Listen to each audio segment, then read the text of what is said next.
Kembali lagi guys, masih bersama saya yang tidak ada capeknya mengejar AdSense. Tanpa banyak bacot, langsung saja.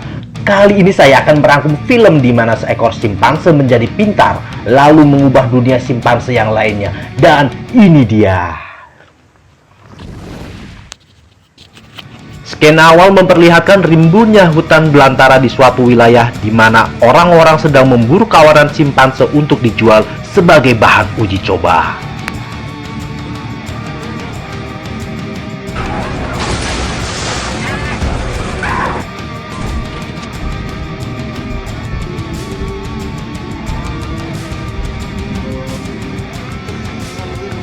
Kisah akan berfokus pada Will Rothman, kita panggil saja si Kiwil, seorang ahli kimia farmasi di perusahaan bioteknologi.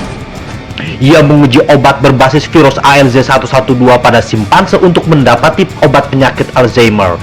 ALZ112 diberikan kepada simpanse bernama Brick Ace dan sangat meningkatkan kecerdasan. Beberapa hari kemudian, Kiwil terkejut akan kecerdasan Brick Ace, sehingga ia langsung memberikan kabar terhadap bosnya Stephen Jacob untuk mempresentasikan terhadap calon investor. Singkatnya, si Kiwil sedang melakukan presentasi, namun hal tak terduga, simpanse Brick Ace mengamuk keluar dari kandangnya. Dan Brick Ace menerobos ke dalam ruang presentasi yang tertutup kaca, hingga seketika itu penjaga keamanan menembak Brick Ace hingga mati di TKP. Atas kegaduhan di kantor laboratoriumnya, Stephen Jacob menghentikan proyek dan membiarkan simpanse di euthanasia. Asisten Kiwil, Robert Franklin, mendapati alasan mengamuk Brick Ace bahwa dia baru saja melahirkan seorang bayi simpanse.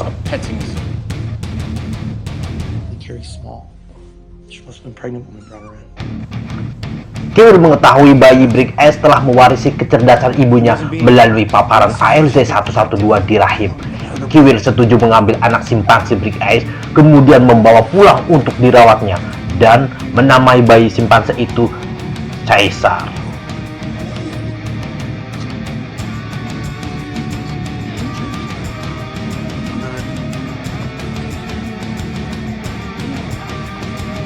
Tiga tahun berikutnya, Caesar menjadi binatang cerdas karena ALZ112 dan sanggup bermain game, menggambar, nonton YouTube, namun tidak mencoba menjadi YouTuber.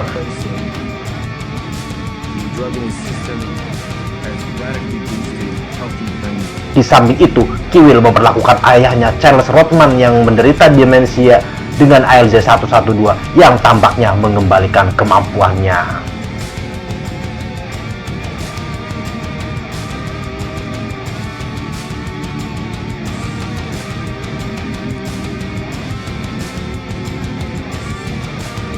Hari-hari Caesar diperlakukan seperti anak kecil yang terbiasa mendapat kasih sayang dari orang tuanya. Caesar juga mendapat kasih sayang dari Kiwil dan Charles layaknya keluarga, namun tidak mendapat kasih sayang dari lawan jenisnya alias kekasih hati.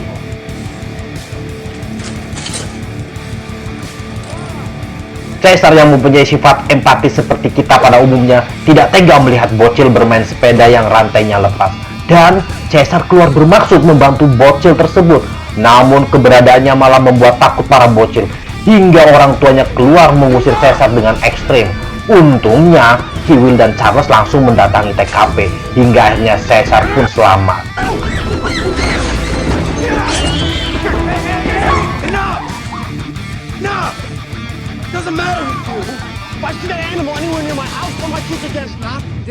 Caesar mendapati luka pada kakinya. Kiwil akhirnya membawa ke dokter hewan bernama Caroline dan menganggap Caroline cocok untuk menjadi kekasih Kiwil. Peka banget Caesar ini. Udah gitu Caroline mau aja lagi. Dasar sutradara ngadi-ngadi nih.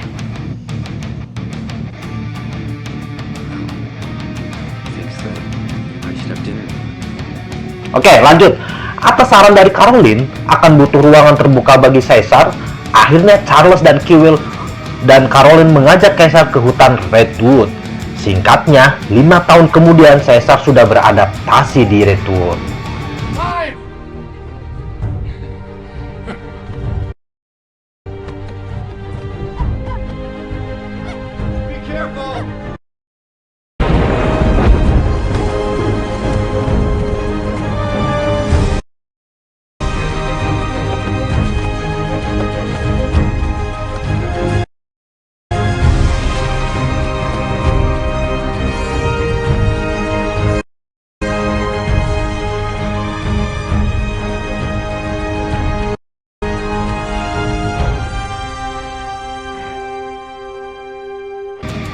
Caesar mencapai usia remaja melihat seekor anjing dengan tali pengikat dan dia mempertanyakan identitasnya. Kiwil akhirnya menjelaskan asal-usul Caesar dengan mendatangi lab ia bekerja. Emosi Caesar mulai tidak stabil akan masa lalunya serta perbedaannya dengan ras manusia.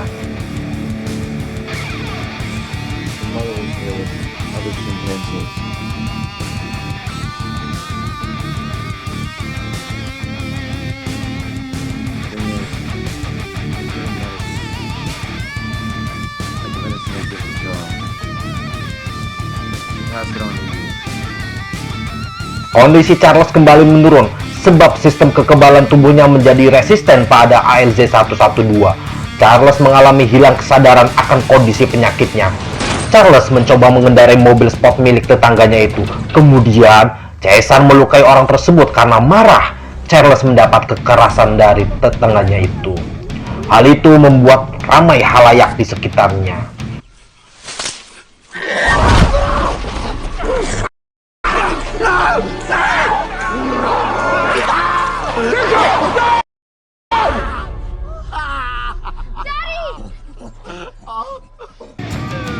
Singkatnya, Caesar dibawa semacam penjara binatang buas. Dia diambil dari Kiwil oleh kontrol hewan dan ditempatkan di penampungan primata.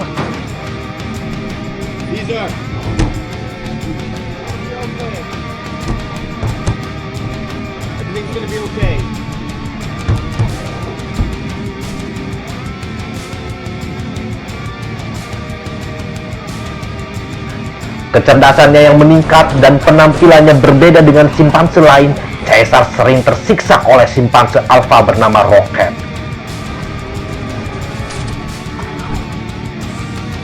Begitupun oleh Doc London, kepala penjaga yang tak segan-segan menyetrum atau memukul Caesar dan simpanse penghuni primata. Caesar akhirnya berteman dengan mantan orang utan sirkus bernama Maurice yang juga tahu bahasa isyarat dan memberitahu jika manusia tidak mau Caesar dan teman-temannya menjadi pintar. Caesar yang mempunyai kelebihan seperti manusia akhirnya mencoba membuka kandangnya dan mendapati akses gratis menuju area umum di penjara. Ia kemudian mencoba membuka kandang gorila yang paling ganas bernama Buck serta membuka kandang simpanse bernama Rocket yang diketahui pemimpin di primata. Kemudian, ia menantang Rocket dan mengambil alih sosok yang berkuasa di penjara primata.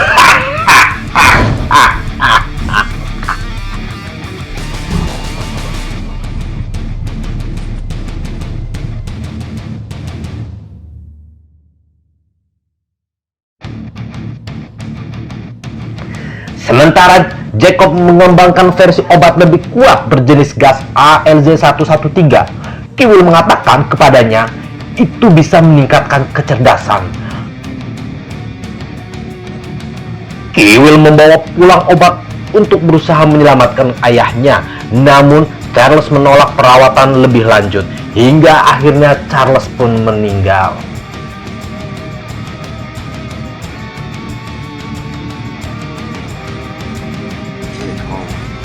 Beralih ke lab Genesis, tanpa persetujuan Kiwil, Jacob melakukan uji coba ALZ-113 terhadap simpanse bernama Koba.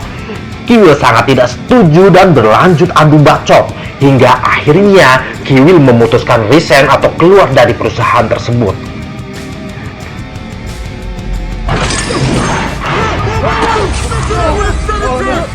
Di sisi lain, Koba yang saat diuji coba sempat lepas menerkam Franklin dan menimbulkan luka. Nah, nantinya si Franklin menjadi terpapar ALZ-113 hingga akhirnya dia mengalami demam diabetes. Franklin berusaha memperingatkan Kiwil ke rumahnya akan bahaya paparan ALZ-113. Belum sempat memberitahu dia bersundarah hingga akhirnya ia ditemukan tewas tergeletak.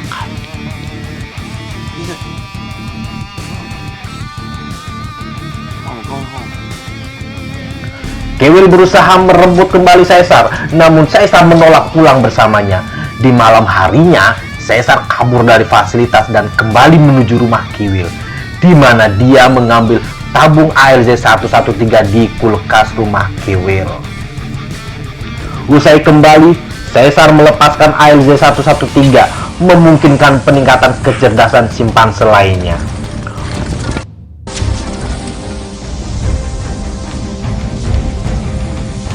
Doge berusaha membawanya kembali menuju kandangnya.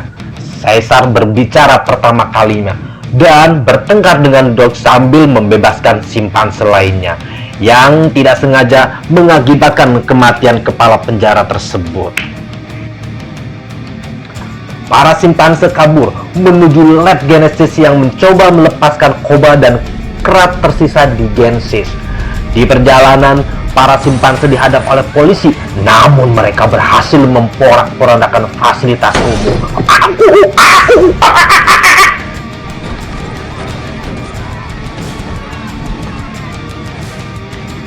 Dan berhasil sampai di lab Genesis. Jacob yang jadi sasaran utama para simpanse, namun ia berhasil kabur. Pertempuran dilanjutkan. Pasukan simpanse berkelahi melewati blokade polisi di Golden Gate dalam usaha melarikan diri menuju hutan Redwood. Buck mengorbankan diri menyelamatkan Caesar dengan melompat menuju helikopter polisi di mana terdapat Jacob di dalamnya, hingga akhirnya mereka nyangkut di pinggiran jembatan. Buck akhirnya tewas dalam pertempuran tersebut. Jacob dengan posisi terpojok di heli meminta tolong. Caesar tidak mau mengotori tangannya untuk membunuh Jacob. Akhirnya Koba yang mendorong Jacob menuju dasar laut dan tewas di TKP. Sementara itu, Kiwil dan Caroline bekerja sama untuk menghentikan kegaduhan yang dibuat Caesar dan pasukannya. Namun, Caesar sudah mendapati sosok binatang pada umumnya, yaitu menjadi buas di saat emosinya tidak stabil. Para simpanse akhirnya menuju Redwood. Kiwil menuju tempat biasa bermain dengan Caesar di Redwood dan mendapati Caesar di sana bersama pasukannya.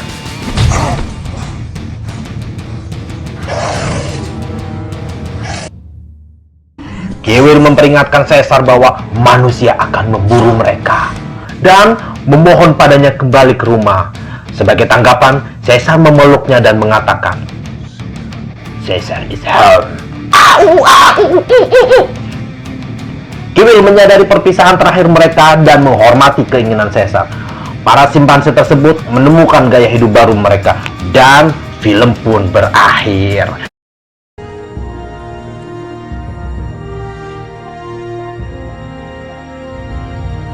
Dari sini kita bisa berpikir ekstrim. Apa jadinya jika hal tersebut terjadi di dunia nyata? Terima kasih telah menonton video ini. Sampai jumpa di rangkuman film lainnya.